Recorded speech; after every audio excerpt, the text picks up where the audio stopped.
everyone, Mario again, coming at you with another movie review. Today I'm reviewing a film that I've only seen once before, and it's been a couple years since I saw it. It, of course, is the 2006 prequel to the film I reviewed last time, which was the remake of the Texas Chainsaw Massacre. It's a film directed by Jonathan Liebesman, and it stars Ermey,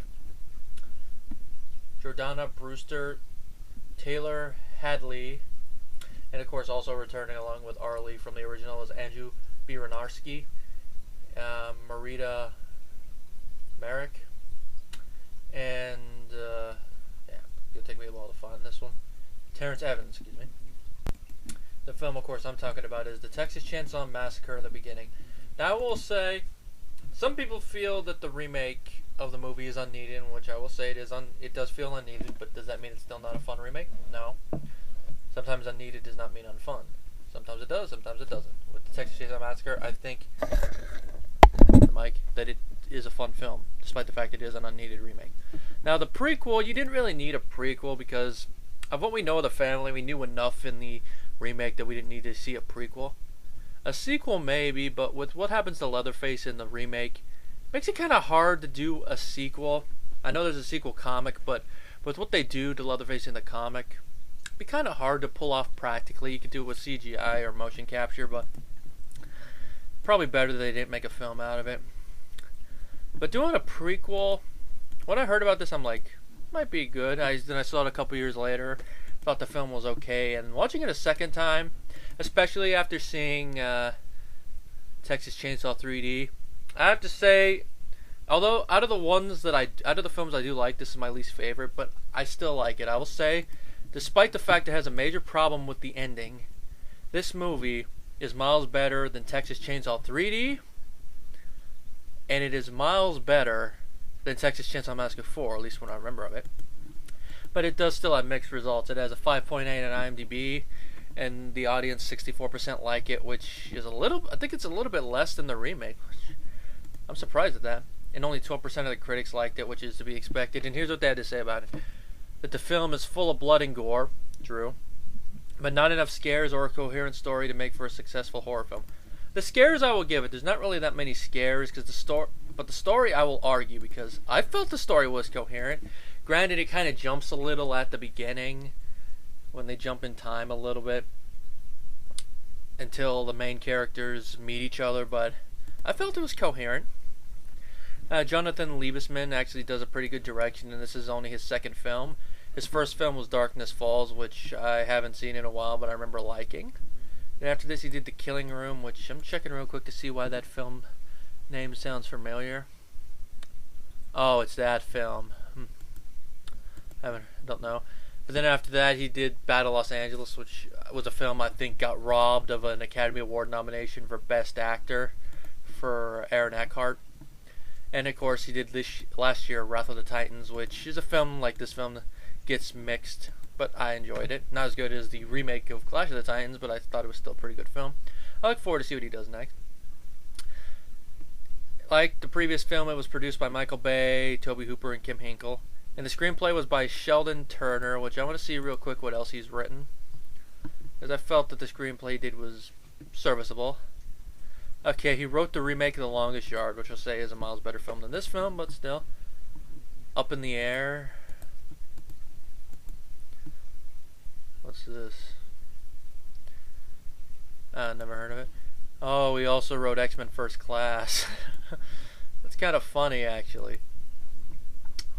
Let's say I think I had more fun with this than X-Men First Class, but we'll just see when I revisit it.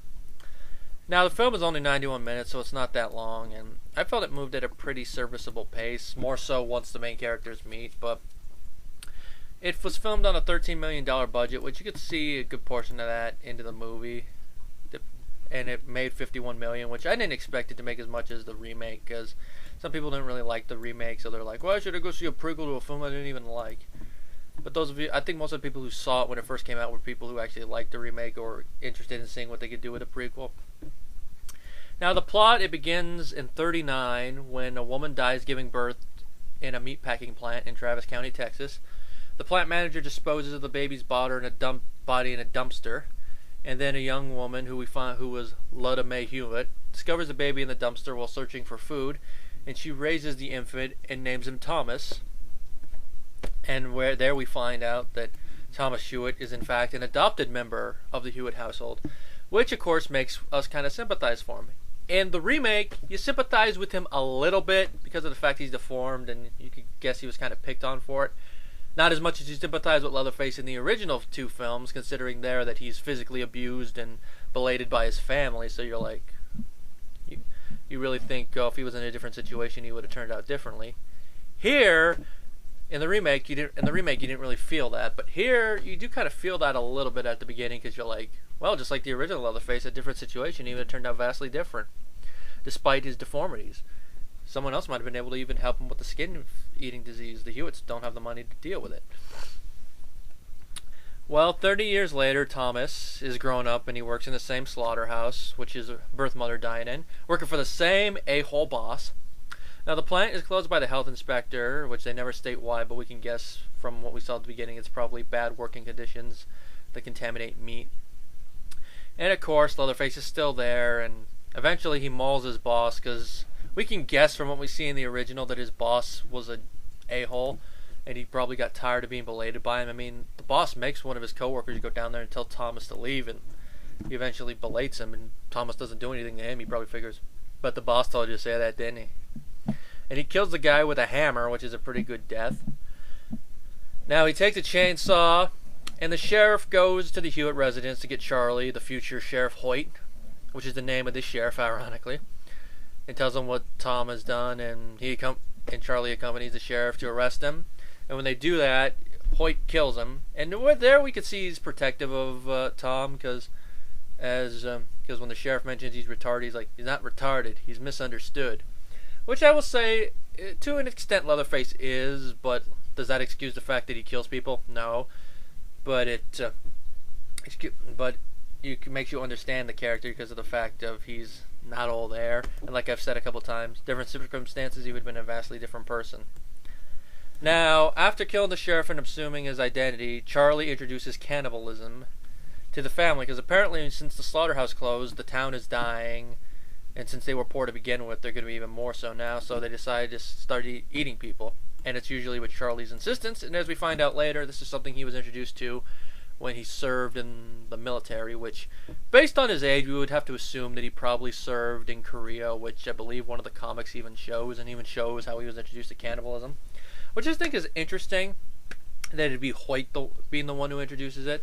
Because in the remake, you get this feeling that all of them are like this, and that probably they picked it up over time. And not stating who did it in the remake kind of works just like in the original film. In the original film, you wonder which one of these idiots was the one that introduced cannibalism. Then, of course, when you see Grandpa, you're probably like, I bet Grandpa started it after he had to leave the slaughterhouse. Makes sense. But having Hoyt do it, and also what we see as Hoyt evolves as a character in this film, makes you hate him even more in the remake, and makes you see that out of everyone in the household, he's the craziest out of all of them.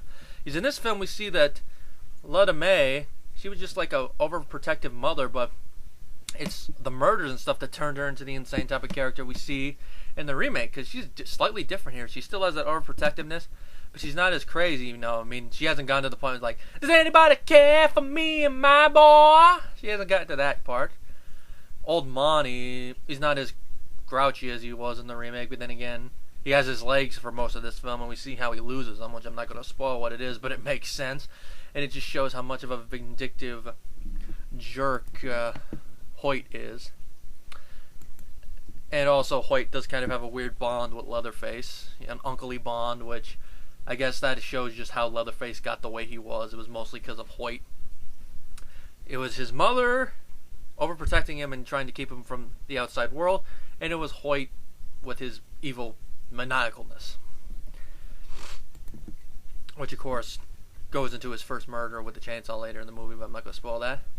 But one thing I will say is that with a prequel, we already know how the film is probably going to end, so I guess with that, it kind of would make some viewers kind of feel, why should I even connect with the main characters, which we have 4 main characters in this film. We have 2 brothers, Eric and Dean, and their girlfriends, Chrissy and Bailey. knowing that they're all probably going to die, you're like, why should I connect with any of them? It doesn't matter. It's not going to pay off in the end like in the original or if it was a sequel. True. Which is why I didn't think I was going to connect with them, but I did connect with one of them.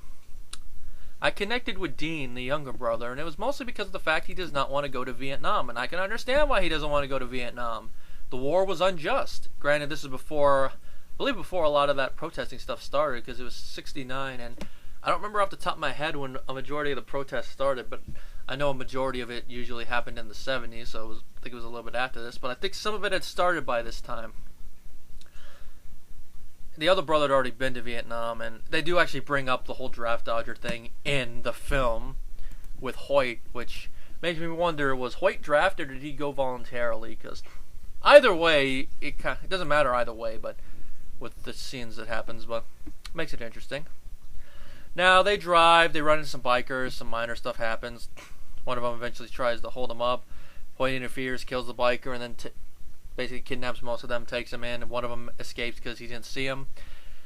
She tries to help him, and you could guess probably what happens. I don't really think I have to go into detail with it, but what it leads to is it leads into Leatherface's first chainsaw murder, how he decides to start wearing a human face, how he makes his first mask, and of course we even have a dinner scene like the original, which I didn't really mind it. Of course, it's never going to beat the impact the original's dinner scene had, but I still thought it was pretty good.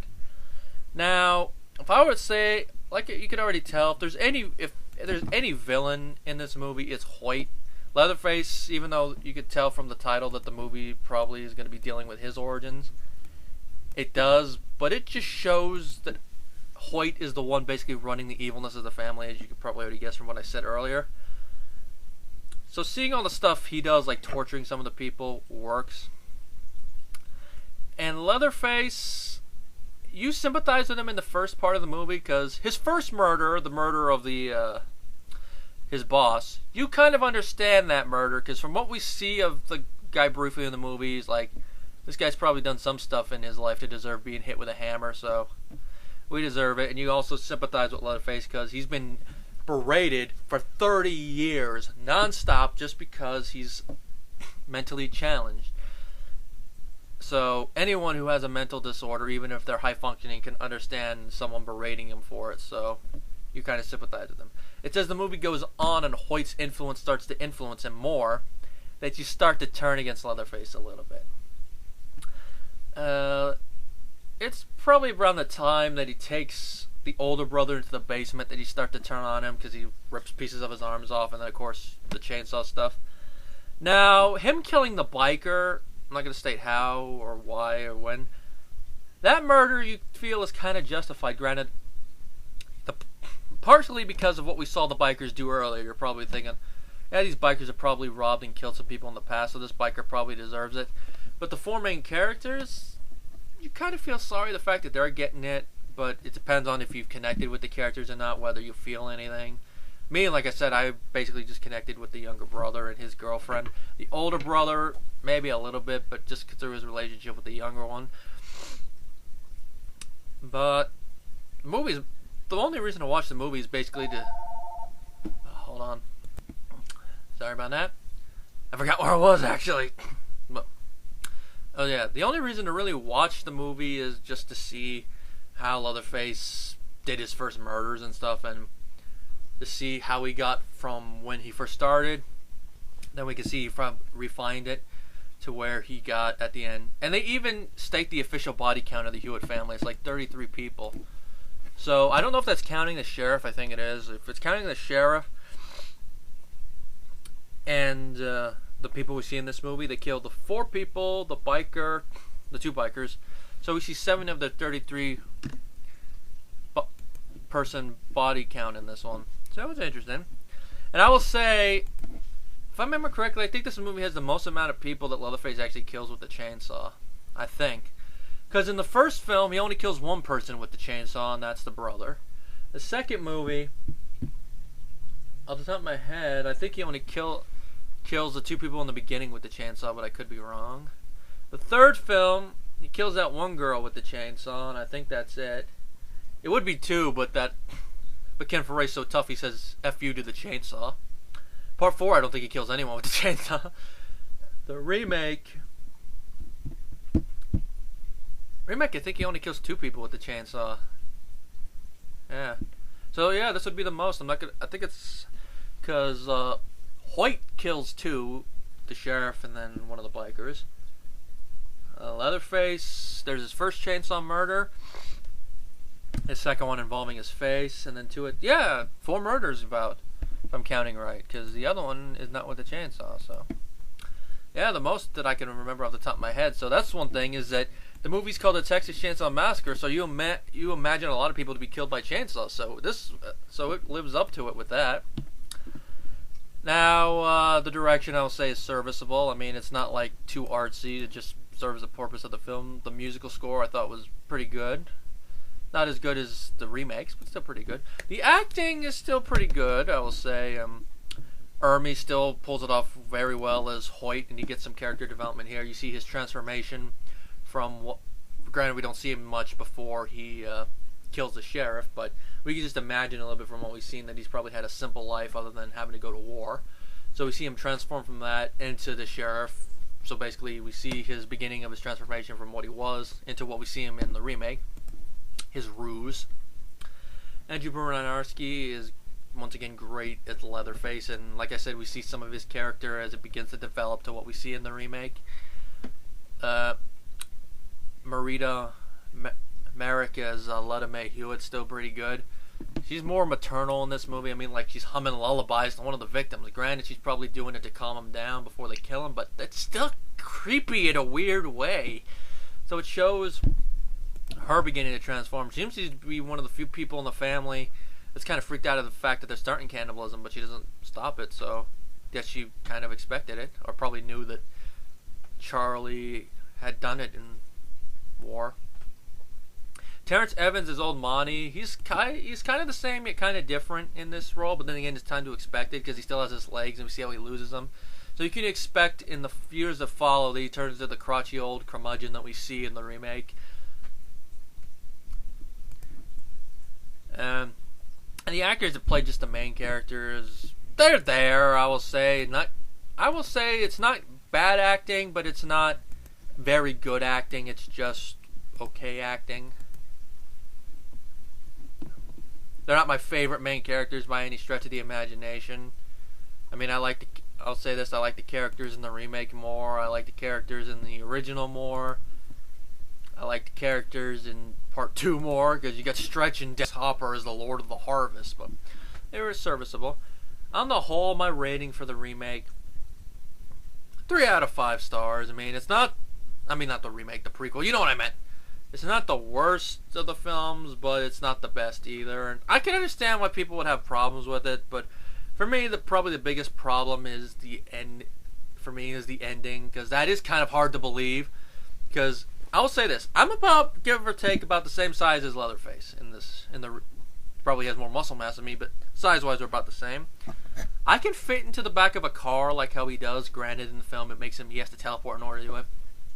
But I couldn't fit in the back of the car while holding a chainsaw. If I remember correctly, I think there are alternate endings, which I want to give a watch one day. So maybe I will say I do want to get the DVD in my collection. I had to watch it through an AVI, but I do want to get it on DVD. Anyway, like I said, 3 out of 5. I'll say just check it out for curiosity's sake if you haven't seen it.